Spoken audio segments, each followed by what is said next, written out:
मनीष गर्ग। खबर नई दिल्ली। केंद्रीय कृषि मंत्री श्री शिवराज सिंह चौहान ने संसद भवन में कहा, केमिकल फर्टिलाइजर के अनियंत्रित और अधिक इस्तेमाल के कारण आज धरती की उर्वरक क्षमता कम हो रही है, जैविक कार्बन घट रहा है, मित्र कीट मारे जा रहे हैं, जल धारण की क्षमता घटती जा रही है। आदरणीय प्रधानमंत्री श्री नरेंद्र मोदी जी विजनरी हैं। वो केवल आज का नहीं सोचते, आने वाली पीढ़ियों को बेहतर भविष्य कैसे दे सकते हैं इसका विचार भी करते हैं। इसलिए राष्ट्रीय प्राकृतिक खेती मिशन को मंजूरी दी गई, जिसके माध्यम से किसानों को प्राकृतिक खेती के लिए प्रेरित किया जा रहा है। प्रधानमंत्री फसल बीमा योजना में रिमोट सेंसिंग प्रणाली से फसल क्षति का आकलन किया जाता है। कैबिनेट की बैठक में टेक्नोलॉजी का इस्तेमाल करने के लिए 850 करोड़ रुपए स्वीकृत किए गए हैं। कांग्रेस सरकार में फसल बीमा योजना में तहसील को इकाई माना जाता था, जिसके कारण कई गांवों के किसानों को उनकी फसल के नुकसान की राहत राशि नहीं मिल पाती थी। आदरणीय प्रधानमंत्री श्री नरेंद्र मोदी जी के नेतृत्व में हमने प्रधानमंत्री फसल बीमा योजना में गांव को इकाई बनाने का कार्य किया, जिससे अगर एक किसान की भी फसल खराब होती है तो उसे फसल बीमा योजना का लाभ मिलता है। The white flag. I would like to ask the Honorable Minister where the government has conducted any research to develop disease-resistant coconut varieties, and if there are any plans to provide compensation for farmers affected by these diseases.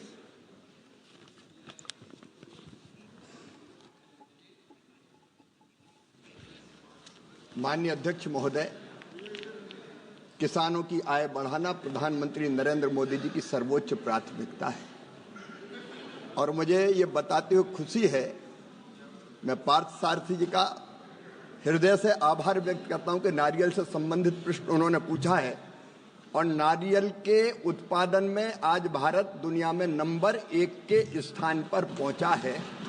प्रधानमंत्री जी की उत्पादन बढ़ाने की नीति के कारण आंध्र प्रदेश में भी नारियल का उत्पादन माननीय अध्यक्ष महोदय होता है। मुझे बताते हुए खुशी है कि नारियल की उत्पादकता बढ़ाने के लिए 2014-15 के दौरान नारियल का उत्पादन 140 लाख मीट्रिक टन था, वो बढ़कर 153.29 लाख मीट्रिक टन हो गया है और विश्व में हमारी उत्पादकता सबसे अधिक है। आंध्र प्रदेश में भी उत्पादकता 11 मीट्रिक टन है। मैं आंध्र प्रदेश के किसानों को प्रणाम करता हूं, बधाई देता हूं कि उन्होंने उत्पादकता के नए रिकॉर्ड स्थापित किए हैं। ये बात सही है कि पिछले दिनों व्हाइट फ्लाई जैसी अनेकों बीमारियों की कंप्लेंट्स आई थी।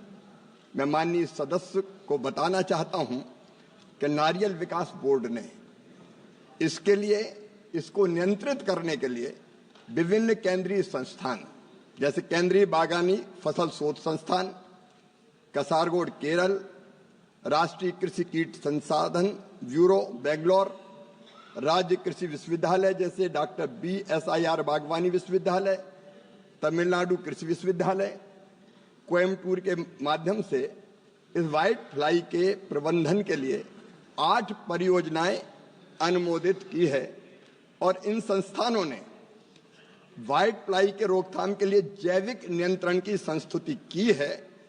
उसमें जैविक कीट फफूंद वगैरह का छिड़काव किया जाता है, स्प्रे किया जाता है और भारत सरकार की संस्था केंद्रीय बागनी फसल शोध संस्थान कासारगोड केरल ने रोग प्रतिरोधी नारियल किस्मों के विकास के लिए भी काम किया है और अपने प्रारंभिक शोध में यह पाया है कि संकर और लंबी किस्में सफेद मक्खी का संक्रमण कम होता है और वो किस्में हैं गौतमी गंगा, तिप्तुर-टाल, वेस्ट कोस्ट टाल, ईस्ट कोस्ट टाल। तो लगातार ये प्रयत्न किए जा रहे हैं कि व्हाइट फ्लाई जैसे रोगों की रोकथाम की जाए। Second supplementary, sir. As per Niti Aayog report, Andhra Pradesh has significant potential for coconut cultivation, sir.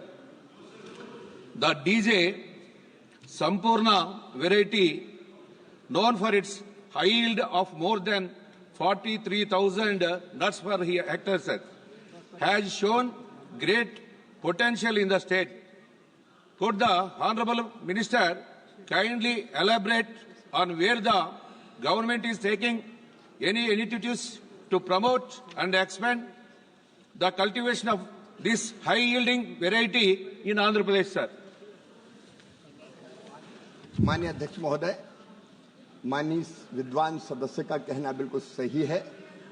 Andhra Pradesh में नारियल के उत्पादन को बढ़ाने की अपार संभावनाएं हैं और इसलिए आंध्र प्रदेश में उत्पादन बढ़ाने के लिए, क्षेत्र के विस्तार के लिए अनेकों प्रयास प्रारंभ किए गए हैं।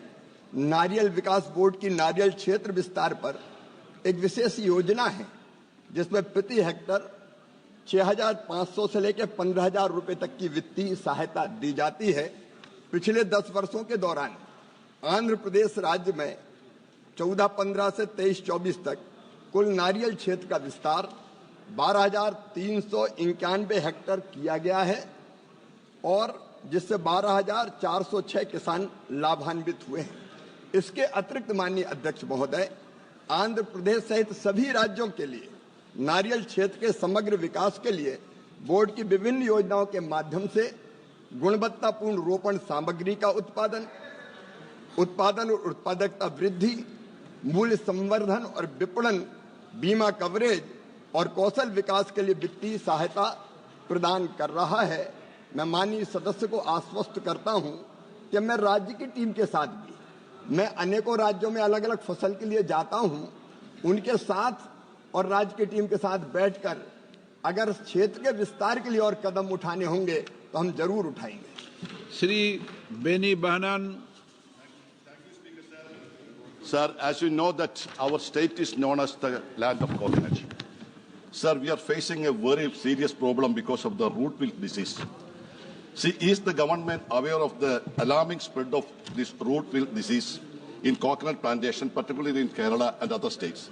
What are the latest statistics regarding the number of affected coconut trees and the economic impact of the farmers? Sir, has the government initiated any research program to ICAR, CPCRI, or other institution to develop disease-resistant coconut varieties? And what are the findings of the recent research of biological and organic control measures of this disease? And last question, has there been any scientific study on climate changes or roles in increasing the spread of this disease? Thank you, sir. माननीय अध्यक्ष महोदय, ICR ने भी लगातार ये प्रयत्न की है कि जो अलग अलग प्रकार की बीमारी नारियल के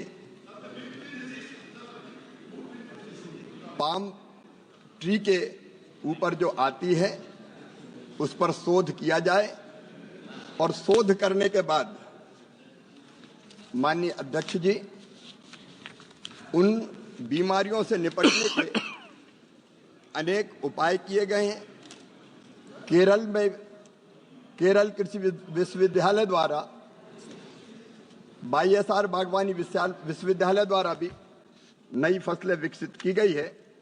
कर्नाटक और केरल में कीटों और बीमारी की समस्याओं के लिए राज्य ने विशेष हस्तक्षेप की मांग की थी। उसके लिए भी किसानों को 50 करोड़ 56 लाख रुपए की सहायता प्रदान की गई है। सभी राज्यों में तमिलनाडु में रूट बिल्ट के प्रबंधन के लिए बोर्ड के द्वारा रीप्लांटिंग रिजुनेशन योजना के अंतर्गत 4000 हेक्टेयर क्षेत्र में 17 करोड़ 90 लाख रुपए खर्च किए गए। केरल हो, कर्नाटक हो या तमिलनाडु हो, जब ऐसी बीमारियां आती है तो हम लगातार प्रयत्न करते हैं कि बीमारियों का नियंत्रण भी किया जाए और किसानों को सहायता भी दी जाए। श्री कोटा श्रीनिवास।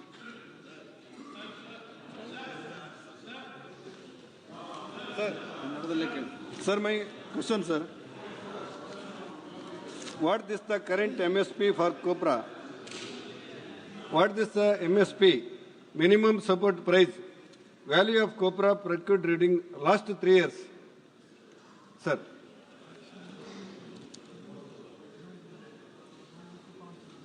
माननीय अध्यक्ष महोदय, मुझे बताते हुए खुशी है प्रधानमंत्री नरेंद्र मोदी जी की और सरकार की प्रतिबद्धता है किसान को लाभकारी मूल्य देना, और इसलिए 2019 में इस सरकार ने तय किया कि किसानों को लाभकारी मूल्य देने के लिए लागत पर 50% का मुनाफा जोड़कर किसानों के लिए मिनिमम सपोर्ट प्राइस तय की जाए। और इसलिए माननीय अध्यक्ष महोदय, वर्तमान में मिलिंग कोपरा का एमएसपी है 11,582 रुपया प्रति क्विंटल और बाल कोपरा का एमएसपी है 12,100 रुपया प्रति क्विंटल। मिलिंग कोपरा का एमएसपी मैं बताना चाहता हूं 2014 में था, केवल जब उधर की सरकार थी, केवल 5,250, जिसको बढ़ा के 11,582 रुपया कर दिया गया है। ऐतिहासिक वृद्धि उसमें की गई है। बाल कोपरा का भी 5,500 रुपया प्रति क्विंटल से बढ़ा के 12,100 रुपया एमएसपी कर दिया गया है। और पिछले 3 वर्षों में सरकार ने कुल 2,73,000 मीट्रिक टन कोपरा की खरीद की है, जिसका एमएसपी मूल्य है 3,079.68 करोड़ रुपया। ये खरीद मैं आश्वस्त करना चाहता हूं कि अगर एमएसपी के नीचे कीमत जाती है तो सरकार कोपरा को भी और मिलिंग कोपरा को भी पूरा खरीद के नारियल के किसानों को भी लाभकारी मूल्य देने के लिए प्रतिबद्ध है। ये सरकार की प्रतिबद्धता है। Question number 22, question number 22, Shrimati Kalaben Mohan भाई।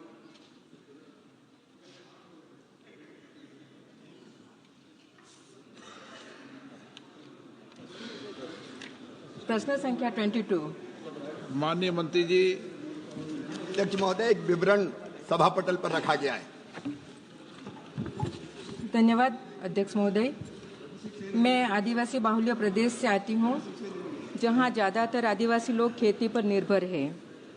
हर साल मेरे प्रदेश में बेमौसम भारी बारिश, प्राकृतिक आपदा, सूखा के कारण फसलों को भारी मात्रा में नुकसान होता है।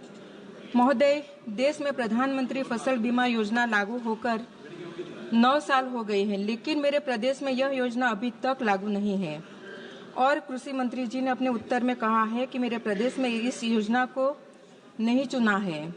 मैं आपके माध्यम से संबंधित मंत्री जी से जानना चाहती हूँ कि इस योजना को मेरे प्रदेश दादरा नगर हवेली में लागू क्यों नहीं किया जा रहा है, और सरकार ने इस योजना को मेरे प्रदेश में लागू करने के लिए अब तक कौन कौन से कदम उठाए हैं, जिससे मेरे प्रदेश में किसानों को इस योजना का लाभ मिल सके।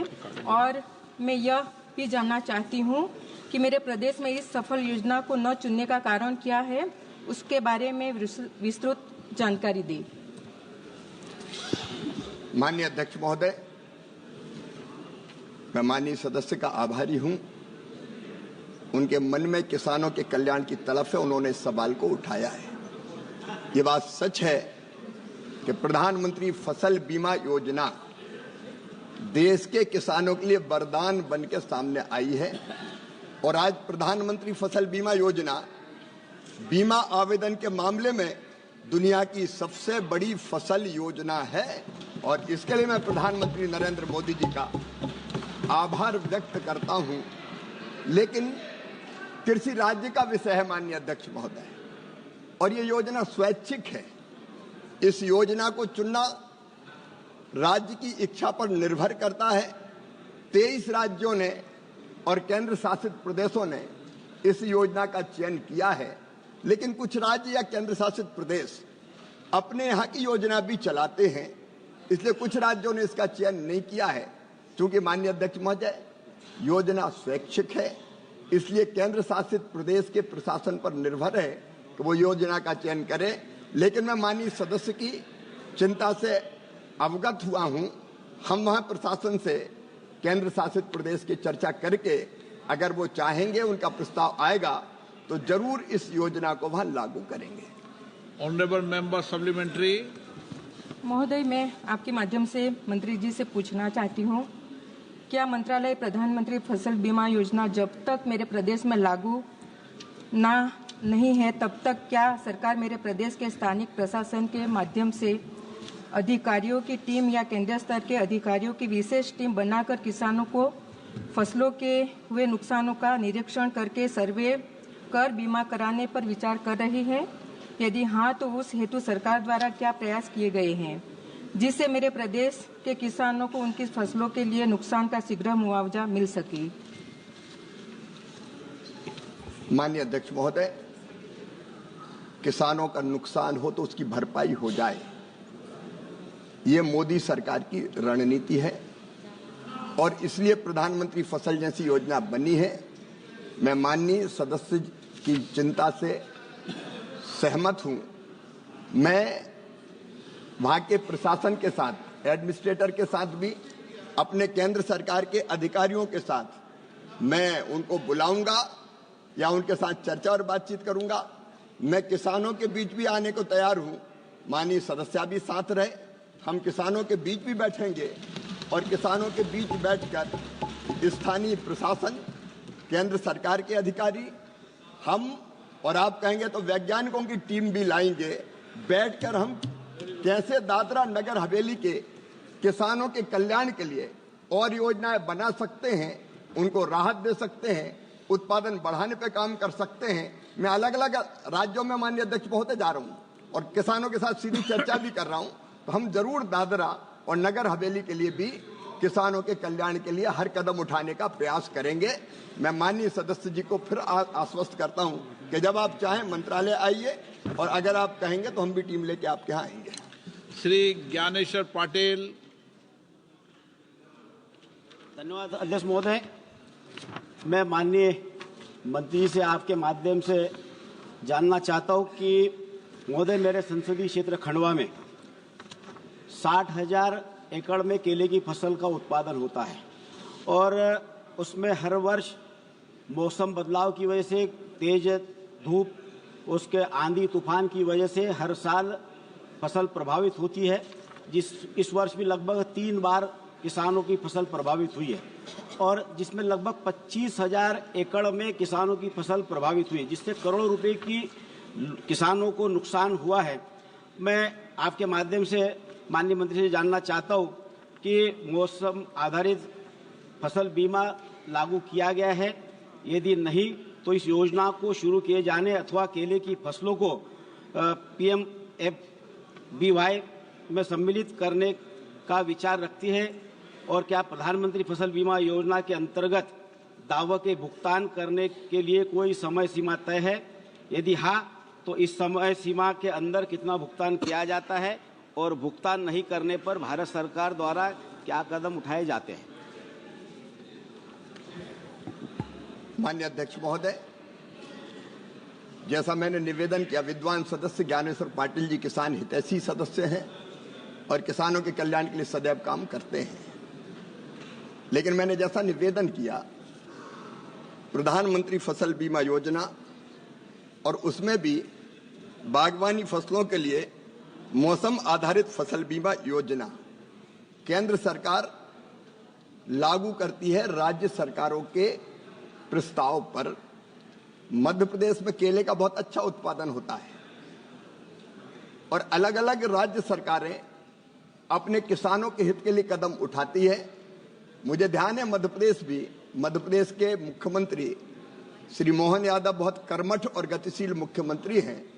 वहां केले के नुकसान पर 2 लाख रुपया प्रति हेक्टेयर की दर से राहत की राशि दी जाती है। जब मैं मुख्यमंत्री था तब भी हम वहां देते थे, तो वहां लगातार ये प्रयत्न जारी है। लेकिन मौसम आधारित फसल बीमा योजना राज्य सरकार के प्रस्ताव पर हम लागू करते हैं। ज्ञानेश्वर जी के साथ मैं स्वयं राज्य सरकार से चर्चा करूंगा। राज्य सरकार की अपनी योजना भी है जो भरपूर मदद करती है किसानों की, और आवश्यकता पड़ने पर हम मौसम आधारित फसल बीमा योजना भी राज्य सरकार के प्रस्ताव पर निश्चित तौर पर वहां लागू करने का काम करेंगे। एक निवेदन, दूसरा जो प्रश्न किया माननीय विद्वान किसान हितैषी सदस्य ने, उन्होंने ये कहा कि दावे का भुगतान कितने दिनों में होता है। माननीय अध्यक्ष महोदय, पहले बहुत समय लगता था। पहले जो फसल बीमा योजना थी वो बहुत डिफेक्टिव थी। कई बार 6-6, 8-8 महीने, 1-1 साल लग जाता था। लेकिन अब ये तय किया गया है प्रधानमंत्री फसल बीमा योजना के अंतर्गत कि फसल कटाई के अधिकतम 1 महीने के बाद जो परिणाम आते हैं फसल कटाई के, राज्य सरकार रिपोर्ट भेजे और वो रिपोर्ट मिलने के बाद फसल का जो दावा है उसका भुगतान किसानों को कर दिया जाए। पहले माननीय अध्यक्ष महोदय, राज्य सरकार ही संपूर्ण भुगतान करती थी, राज्य और केंद्र मिलकर, तो देर लगती थी। अब हमने तय किया है कि अगर राज्य सरकार उपज के आंकड़े भेज दे और उसमें देर अगर बीमा कंपनी करेगी तो 12% उनको ब्याज देना पड़ेगा, जितनी देर होगी भुगतान में उस पर। और इसलिए हम प्रयास कर रहे हैं। ये एक प्रयत्न और किया गया माननीय अध्यक्ष महोदय, पहले राज्य सरकारें कई अपना अंश देने में बहुत देर लगाती थी, तो केंद्र सरकार ने यह शर्त रखी थी कि जब राज्य सरकार का हिस्सा आ जाएगा तब केंद्र अपना हिस्सा जारी करेगी। अब हमने तय कर दिया है कि राज्य सरकार का हिस्सा आने में देर हो तो केंद्र सरकार का हिस्सा तो किसान के खाते में तत्काल डाल दिया जाए। हम राज्य सरकारों से भी लगातार संपर्क में हैं, उनके साथ अनेकों बैठकें करते हैं और ये कोशिश करते हैं कि समय पर किसान को राज्य और केंद्र दोनों का अंश फसल बीमा योजना के अंतर्गत प्राप्त होने के बाद मिल जाए। श्री जयप्रकाश जी।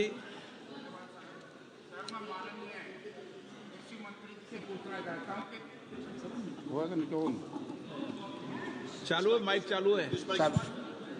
हरियाणा में मंत्री जी फसल बीमा योजना जो 2014 से पहले जो प्रीमियम है, मैं आपसे जानना चाहता हूं कि जो प्रीमियम किसान को देना पड़ता है और उसमें जो इकाई मानी गई है वो एकड़ नहीं मानी गई, वो पूरा गांव माना गया। जैसे ओलावृष्टि होती है या बाढ़ आती है तो बाढ़ में जब नुकसान होगा चाहे 1 एकड़ में हो और चाहे पूरे गांव में हो, मेरा आपसे अनुरोध है, मैं ये जानना चाहता हूं कि उस सिस्टम को जो पहले यूपीए गवर्नमेंट में था वही चालू है या इसमें बदलाव कर दिया, इकाई क्या है और जो प्रीमियम है वो प्रदेश सरकार देती है या किसान को इससे लेते हो? कांग्रेस किसान की मददगार थी, आपने सत्यानाश किया। ओके, ऐसे क्वेश्चन में नहीं बोलते। माननीय अध्यक्ष महोदय, प्रश्न पूछा करो। माननीय अध्यक्ष महोदय, बोलना है ना, बैठे बैठे उन्होंने टिप्पणी की, इसका जवाब दोगे क्या? ना। माननीय अध्यक्ष महोदय, अब मुझे बोलने तो दो मेरे भाई। जयप्रकाश जी बहुत विद्वान सदस्य हैं और अब उनने पूछा तो मैं बताना चाहता हूं। जब पुरानी फसल बीमा योजना, तब जब कांग्रेस की सरकार हुआ करती थी, उसकी इकाई होती थी तहसील, और तहसील और ब्लॉक इकाई होने का मतलब था कि एक किसान की फसल खराब हो जाए मुआवजा राहत नहीं मिलेगी, एक गांव की खराब हो जाए राहत नहीं मिलेगी, 10 गांव की खराब हो जाए राहत नहीं मिलेगी, पूरे तहसील की खराब होगी तो राहत की राशि देंगे। मतलब एक गांव और 10 गांव के किसानों की फसल बर्बाद हो जाए तो वो भगवान से प्रार्थना करे कि सबकी फसल बर्बाद कर दे तब राहत की राशि मिलेंगे। ये आपकी बीमा योजना थी। हमने उसमें बदलाव किया माननीय अध्यक्ष महोदय, और बदलाव करके फसल बीमा योजना की इकाई गांव को बनाने का काम मोदी सरकार ने किया है, इस सरकार ने किया है। और एक बात और मैं जोड़ना चाहता हूं, पहले स्थानीय आपदा फसल बीमा योजना में सम्मिलित नहीं थी, अब हमने स्थानीय आपदा को सम्मिलित करके तय कर दिया है कि एक किसान का भी नुकसान होगा तो भरपाई की जाएगी। मोदी है तो मुमकिन है, ये उस सरकार ने कभी नहीं किया जो इस सरकार ने किया है। उस समय माननीय अध्यक्ष महोदय और अनेकों विसंगतियां थी इस योजना में, मैं उसको भी, अब चूंकि जयप्रकाश जी ने पूछा है इसलिए मैं उनको बताना चाहता हूं। जब इनकी सरकार थी तब इनने तय किया था कि फसल बीमा योजना ऋणी किसानों के लिए अनिवार्य है, और वो बीमा किसका होता था? किसान की फसल का नहीं होता था, बैंकों के लोन का होता था, किसान की फसल का नहीं होता था। हमने तय कर दिया अब ये योजना अनिवार्य नहीं रहेगी, स्वैच्छिक रहेगी। ऋणी किसान भी चाहे तो करवाए, ना चाहे तो ना करवाए, किसान की मर्जी, हम ला देंगे नहीं उस पर। और आज मैं बताना चाहता हूं, जब उधर की सरकार फसल बीमा योजना चलाती थी तो गैर ऋणी किसान आते ही नहीं थे। आज मुझे बताते हुए खुशी है कि गैर ऋणी किसान भी 5 करोड़ से ज्यादा आवेदन आए हैं और दुनिया की सबसे बड़ी फसल बीमा योजना है प्रधानमंत्री फसल बीमा योजना, जिसमें 33,000 करोड़ रुपया के किसान प्रीमियम पर 35,000 करोड़ के 1,72,000 करोड़ रुपया किसानों के खाते में देने का काम किया है। तो नरेंद्र मोदी जी की सरकार ने किया है, इसलिए उस योजना में अनेकों सुधार करने का हमने काम किया है। टेक्नोलॉजी का उपयोग करके, माननीय अध्यक्ष महोदय, पहले टेक्नोलॉजी का उपयोग नहीं होता था। क्रॉप कटिंग एक्सपेरिमेंट हाथों से करते थे और करने वाले ने अगर गड़बड़ कर दी तो किसान न्याय की गुहार लगाता रहता था। अब प्रधानमंत्री जी के विजन के कारण हमने तय किया है, सैटेलाइट आधारित रिमोट सेंसिंग प्रणाली के अंतर्गत नुकसान का आकलन होगा, परफेक्ट आकलन होगा और आकलन होते ही किसान के खाते में पैसा डाल दिया जाएगा। ये किसान हितैषी सरकार के फैसले हैं। किसान की सेवा हमारे लिए भगवान की पूजा है, इसलिए ये सब काम करने का हम प्रयास कर रहे हैं। Shri Krishna.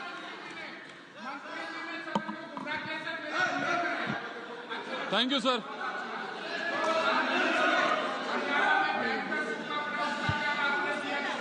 So, thank you, sir.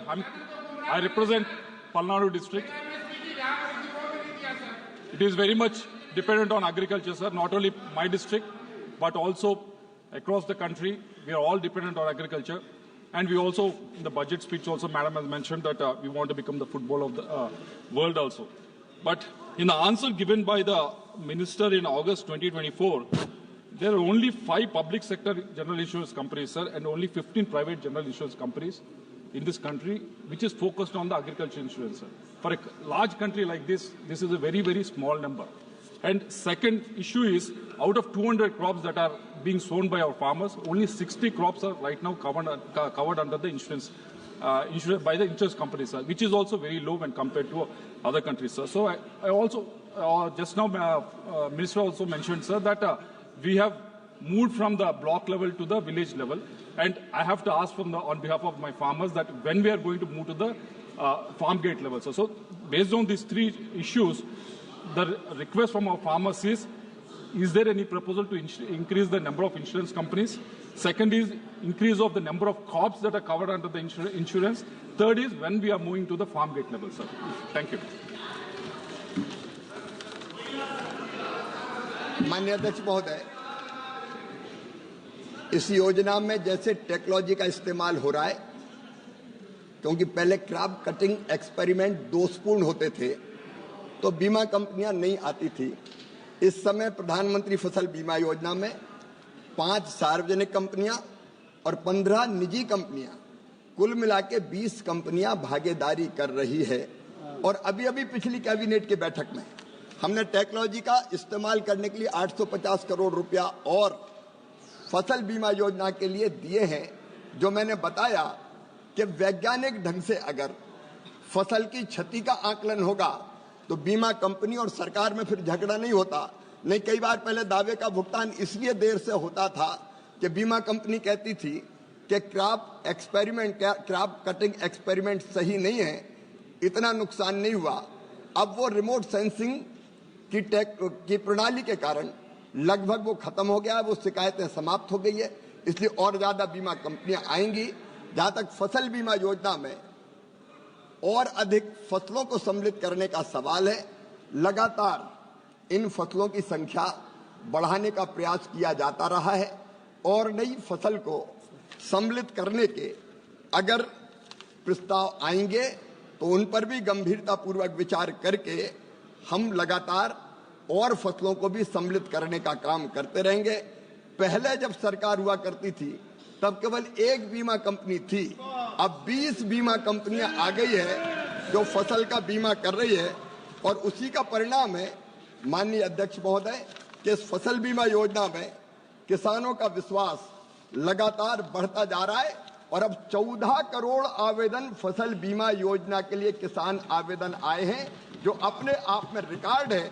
लेकिन जैसा माननीय सदस्य ने कहा है, नई फसलों को शामिल करने का और योजना में और भी अगर सुधार की जरूरत है तो लगातार सरकार खुले मन से आउट ऑफ बॉक्स जाके भी लगातार प्रयत्न करेगी कि किसानों को और अधिकतम लाभ कैसे दिया जा सकता है ताकि उसके नुकसान की भरपाई की जा सके। Supriya Sule.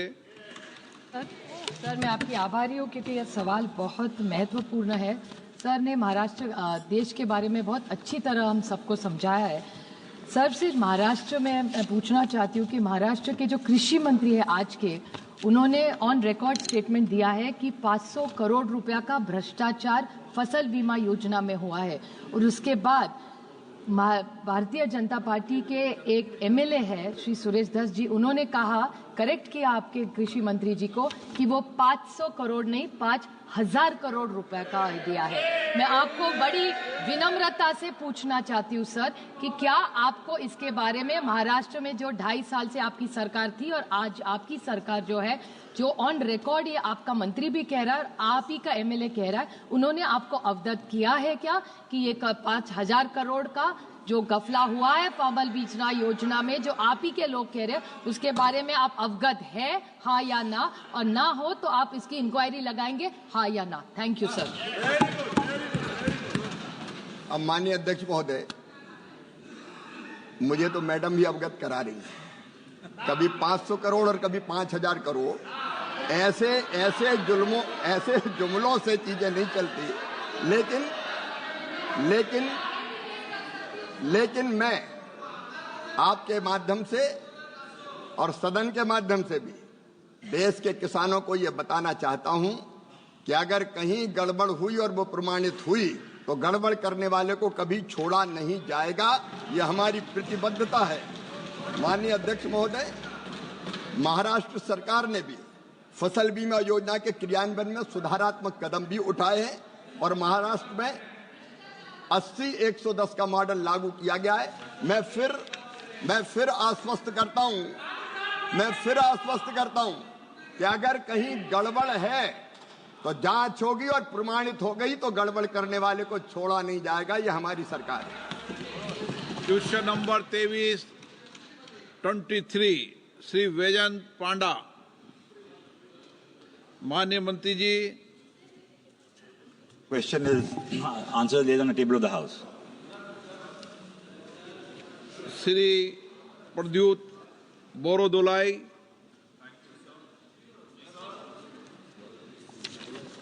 The Indian tea industry took its birth in Assam 200 years ago, and there has been an iconic institution called Toklai Tea Research Station under Tea Research Association in Jorhat. Sir, this iconic institution has been immensely contributing continuous research and development of the tea industry. Now this Tea Research Association, especially the Toklai Research Institute in Assam, in Jorhat, has been facing acute fund crunch. Sir, I would like to, Honorable Minister, I would like to draw the attention of Honorable Minister. You yourself visited Jorhat and promised that you would arrange rejuvenation of the Toklai Tea Research Institution. We would request you, would you have any plan to rejuvenate the Tea Research Institute? Thank you, Honorable Speaker, sir. I did not visit Jorhat, I visited Guwahati, and I met with all the Tea Research Association leaders and the captains of the tea industry. We had a wonderful engagement with the Honorable Chief Minister present. I have asked two large tea buyers to get involved in the activities of the Tea Research Institution so that in a public-private partnership mode, we can see significant